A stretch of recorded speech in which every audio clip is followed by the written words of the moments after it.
മഹാനായ ലുഖ്മാനുൽ ഹക്കീം റളിയല്ലാഹു അൻഹു അദ്ദേഹത്തിന്റെ യജമാനന് അദ്ദേഹത്തിന് ഒരു ആടിനെ കൊടുക്കാണ്. എന്നിട്ട് പറയാണ്, ഈ ആടിനെ അറുത്തിട്ട് ഇതിന്റെ ഏറ്റവും നല്ല അവയവം കൊണ്ടുവരണം. മഹാനവറുകൾ പോയി അറുത്തു.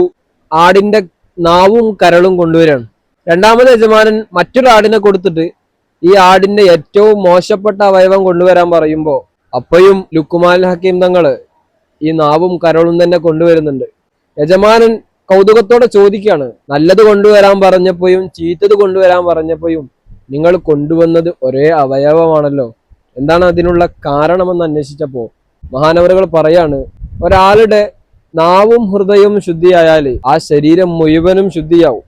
നേരെ മറിച്ച് നാവും ഹൃദയവും ചീത്തയായാല് അത് മുഴുവൻ ചീത്തയാവുമെന്ന്. എത്ര അർത്ഥവത്തായ വാക്കുകളാണല്ലേ.